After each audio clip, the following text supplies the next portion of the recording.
اور اللہ تعالیٰ نے سورہ بقرہ کے اندر ارشاد فرمایا ہے جو آدمی ریاکاری کرتا ہے اللہ کی راہ میں جو شخص دیتا ہے اس کی مثال بھی دے کہ جیسے ایک چٹان پڑی تھی، جب اس نے صدقہ دیا تو ایک مٹی کے تہ جمی، اور جب اس نے ریاکاری کی تو بارش ہوئی، میں برسا، اور چٹان ویسے کی ویسے رہ گئی۔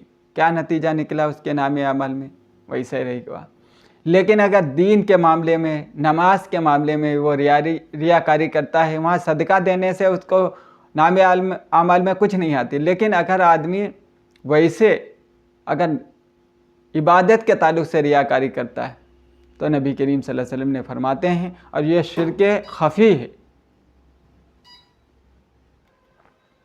شرک خفی، اور شرک خفی کے بارے میں اللہ کے نبی صلی اللہ علیہ وسلم نے فرمایا، جانتے ہو کہ شرک خفی کیا ہے؟ صحابہ تو وہ جانتے تھے کہ شرک جلی جو واضح طور پر شرک ہوتا ہے، مزاروں سے مانگنا، ان کو سجدہ کرنا، نذر و نیازیں چڑھانا، ان کے نام کی دیگیں چڑھانا، بڑے پیر صاحب کے نام کی دیگیں چڑھانا، یہ ہوتا ہے شرک جلی واضح طور پر۔ شرک خفی کیا ہے؟ صحابہ نے کہا اللہ اس کے رسول بہتر جانتے ہیں۔ تو حضور اکرم صلی اللہ علیہ وسلم ارشاد فرماتے ہیں، مثال طور پہ آپ نماز پڑھ رہے ہو، دیکھو کوئی شخص آپ کو دیکھنے لگا تو آپ کو سبحان ربی العظیم 3 مرتبہ کہنا تھا، آپ نے 5 مرتبہ کہا، 2 مرتبہ کس کے لیے بڑھایا؟ اس کے لیے بڑھایا، تو یہ شرک خفی ہو گیا۔ اور نبی کریم صلی اللہ علیہ وسلم نے ارشاد فرماتے ہیں شرک خفی کا پہچاننا بہت مشکل ہے، بہت مشکل ہے۔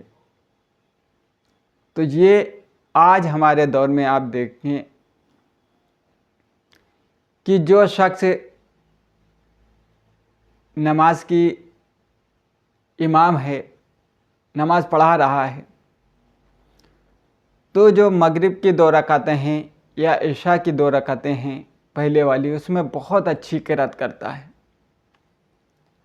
الحمدللہ رب العالمین الرحمن الرحیم، اس طریقے سے اگر کوئی سورت پڑھتا ہے، اما یتساءلون عن النبأ العظیم الذی ہم فیہ مختلفون کلا سیعلمون ثم کلا سیعلمون، اس طریقے سے بہت اطمینان سے پڑھتا ہے۔ لیکن جب 2 رکعتیں بعد میں پڑھی جاتی ہیں جس میں سورہ فاتحہ سری پڑھی جاتی ہے، تو اس میں کیا کرتا ہے؟ عام طور پر جو احناف کا معاملہ ہے وہ اتنی جلدی پڑھ جاتے ہیں کہ آپ کو سورہ فاتحہ ان کے پیچھے نہیں پڑھ سکتے، اتنا بڑا مشکل ہو جاتا ہے۔ کس وجہ سے؟ کہ اب کوئی دیکھ نہیں رہا، اب کوئی دیکھ نہیں رہا۔ پھر ان کی انفرادی نماز دیکھیے، 1.5 رکعت میں ان کی 2 رکعتیں ہو جاتی ہیں۔ میں نے ایک شخص کو دیکھا، اس کی 4 رکعتیں فرض ظہر چھوٹ گئی تھی، میں نے دیکھا 6 منٹ کے اندر اس نے 12 رکعتیں پڑھ لی، 12 رکعتیں 6 منٹ میں۔ آپ تصور کریں یہ کیا ہے؟ یہ شرک خفی ہے۔ آپ امامت کرتے ہو، بہت اطمینان سے نماز پڑھاتے ہو، لیکن جب انفرادی نماز ادا کرتے ہو تو یہ حالت، 6 منٹ میں آپ نے 12 رکعتیں ادا کر لی، کیا عالم ہوگا اسی نماز کا، ایسی عبادت کا؟ تو یہ سماج کے اندر آج ہمارا یہ ماحول چل پڑا ہے، اور اس میں اگر کوئی 4 رکعت میں 10 سے 11-12 منٹ لگا دے تو کہتے ہیں کہ نماز بہت لمبی ہو گئی، بہت نماز لمبی ہو گئی، جبکہ حقیقت یہ ہے اللہ کے نبی صلی اللہ علیہ وسلم، آپ تصور کریں آپ جس طریقے سے قرأت کرتے ہیں، آپ جو ہے جمعے کے دن جو آپ صلی اللہ علیہ وسلم کا ایک خاص تھا، عشاء کی نماز میں آپ پہلی رکعت میں سورہ جمعہ جس میں 2 رکوع، دوسری رکعت میں سورہ منافقون جس میں 2 رکوع آپ پڑھتے تھے۔ ہمارا معمول یہ ہے کہ ہم لوگ ایک رکوع دونوں کا پڑھ لیتے ہیں،